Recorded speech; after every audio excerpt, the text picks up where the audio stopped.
Hi, Steph here. Welcome back to another edition of the podcast. This week's topic will be again from a request in the WhatsApp group.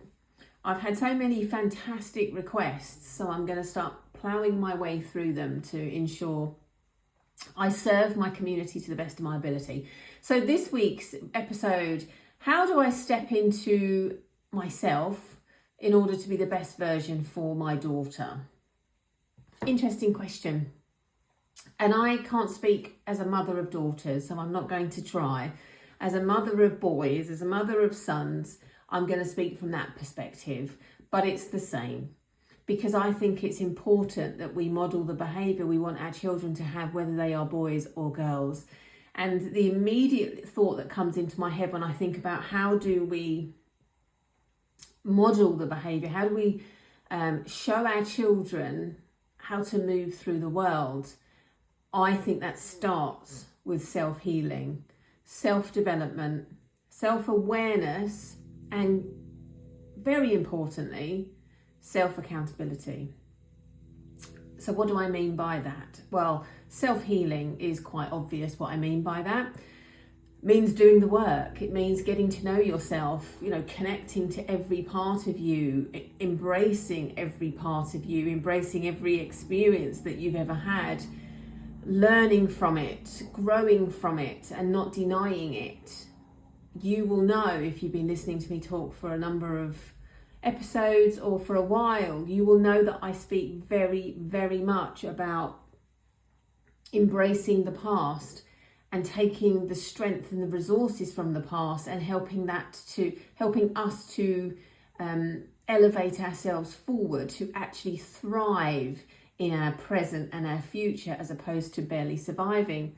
And that all comes from, in my opinion, embracing our lifetime lived so far. And I'm not suggesting that that's an easy thing to do. It's painful. Crikey, some of the therapy that I've had, some of the self-discovery work that I've done has left me feeling unwell. I vomited once after one therapy session, and it wasn't comfortable. It felt like a exorcism, actually, like I had uncovered something that had left my body, and once I'd slept that off, I knew I was one more step along the road. And immediately I've got that school hymn in my head now. Tell me if it's not just me. One more step along the road. Now, if you are a similar age to me, I'll be amazed if you don't know that song. It's a classic in the 1980s year of schooling. But anyway, I digress, as I always bloody do. So self-healing doesn't and won't always be comfortable, painless.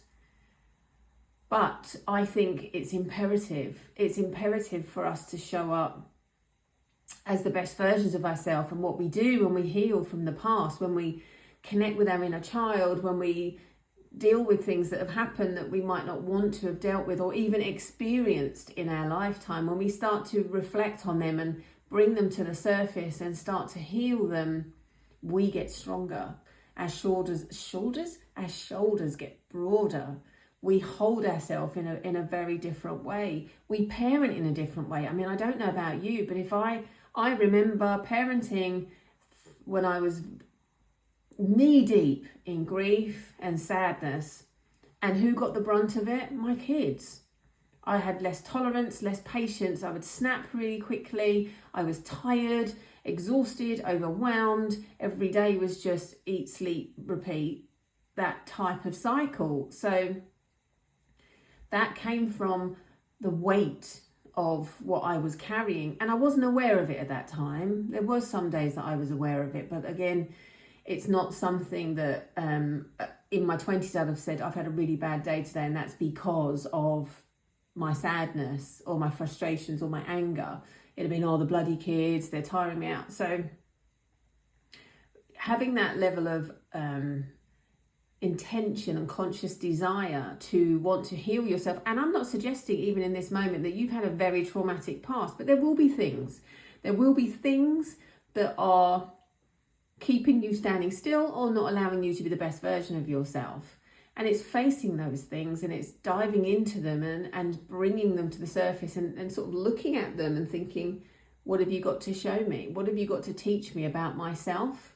I think it's a very beautiful thing. And I talk about this all the time, this whole premise of collateral beauty of, let's take that situation that happened there and let's look at it and let's look at the woman or the girl that I was in that moment and let's learn from her. Let's help heal her, but let's also learn from her. And then that builds the trust back in yourself that you are capable, that you are strong, that you are confident, that you are all the things, all the resources. So when I'm asked the question as how do we be the best versions of ourselves for our children, it starts with us showing them that what happened to us doesn't define us, and actually we can allow it to define us in a really powerful way. Now, of course, you're not going to necessarily want to tell your kids of everything that you've experienced, and depending on their age as well, it might not be relevant or even necessary for them to know that. But we can talk about some of the things that we're doing. We can sit with them when maybe they're colouring and we get our journal out and we're writing, and if they say, "What are you doing, Mummy?" I'm writing about my feelings today because Mummy was feeling a bit frustrated or a bit angry today. So I'm just letting it out of my body because when it stays in my body, it doesn't feel comfortable, etc., etc. So again, coming back to the things that I said at the start, healing is really, really important. And obviously I'm a therapist, obviously I'm going to say things like this, but I'm also a woman and I'm also a mother, and I know the impact of my healing journey so far has had on everybody around me. I'm a better person because I had an exorcism on some past experiences and because I continuously strive to want to understand myself better.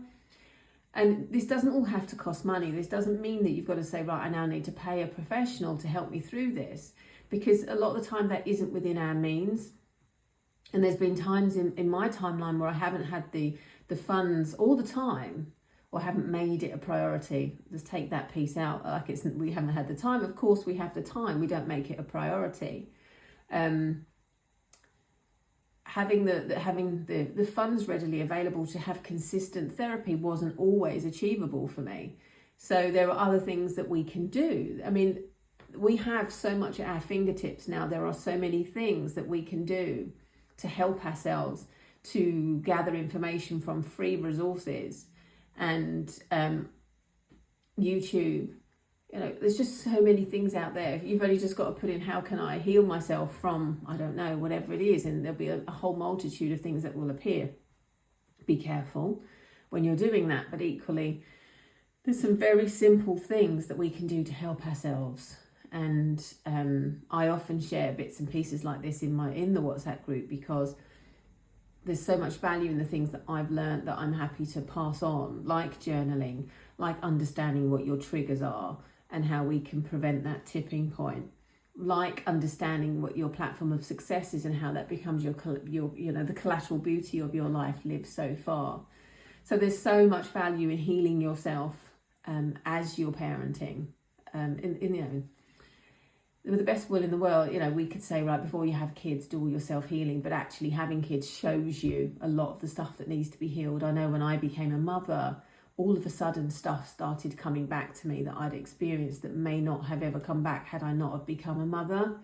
So just having that conscious desire and that intention to want to understand you better, lean into your emotions. Again, coming back to journaling, when we're thinking about our emotions and allowing ourselves to feel the uncomfortable emotions is absolutely vital for self-development and self-healing. There's so much value in getting a sheet of paper and letting that voice of anger come out, recognizing where that voice is coming from, what age that voice is, and just giving it that space to verbally vomit all over it. And then destroying that bit of paper and then taking over as the grown-up, as the conscious, and saying, okay, what do we do with this now? What are we going to do next with that? So self-healing is vitally important to step into our best selves and be the best versions of ourselves as parents as we move forward. And I think as well, I touched on self-accountability. This is another thing that's been a game changer for me, in that being accountable for things that I've done in the past and parenting choices that I made that I may not make again, or would definitely not make again if I had that time over, which I haven't. None of us can go back and undo what we did, but we can be accountable for it. And there have been occasions, I've spoken about this before, where I have said to one or two of my children, I had a memory today of something that I did when you were little, and I wasn't the best version of myself that day. And for that reason, I apologise. And I can only, I'm not going to tell you or explain to you why I was that person in that moment, but I absolutely will tell you that I'm sorry. And if I hurt you in any way, I just absolutely remorseful about that. And each time I've done that, the kids have said, I have no idea what you're talking about. But like I've said before, their unconscious is listening. It's always listening. So that may have healed something that they didn't even know existed. It may help to put a lid on that box, into that storage facility, and process it in a way that they didn't even know they needed. And by me taking accountability, it felt awful. The memory felt awful and would bring up all these feelings of guilt and shame that, quite frankly, were unhelpful for me if I kept them in my body. So I exercised them, did what I needed to do, but also was accountable for that and actually owned my behaviour in that moment. And I think being able to say sorry with sincerity and authenticity is so important. But for many of us, we've never been taught how to do that. Saying sorry was either a sign of weakness, it never happened in our home when we were growing up, or it was done in a way that devalued it. Oh my God, I said I'm sorry, those types of scenarios. And in many cases, it just never happened. It was just swept under the carpet and everybody moved on. Owning and being accountable for your actions and actually saying, I'm sorry, I'm sorry, and I did this because, you don't have to. It's just as simple, not so simple. I'm sorry. There's no excuse for it. I'm sorry. So I think that's really important, again, to be modelling that behaviour for our children, so as they grow up, they take ownership and accountability for themselves and their behaviour as well, and can say sorry when they recognise that they are wrong. There's so much value in saying, I'm sorry if I caused you pain, even if the action you took you would take again. But by saying to that person, I never meant to cause you pain, can go an awful long way. Even though I still stand by what I did, my intention wasn't to cause you pain. It's all in the power of the language and again, the authenticity. So if you are, just for today, if you are listening to this and you are wanting to be the best version of yourself and for your children, to instill and model and help them be the best versions of themselves as they move through it with emotional intelligence and self-awareness and accountability, think about what you can do. One small action that you can take just for today that will help you take that next step in your pathway. That one more step along the road I go. See, you're going to be stuck with that in your head now, aren't you, if you're a similar age to me? Think about one small, tiny step that you can take forwards today that will make the difference to you being a better version of yourself today, the best version of yourself today, and will model the behaviour that you would love your children to witness and also exhibit with themselves as they grow, depending on their age, but as they grow. Until next time.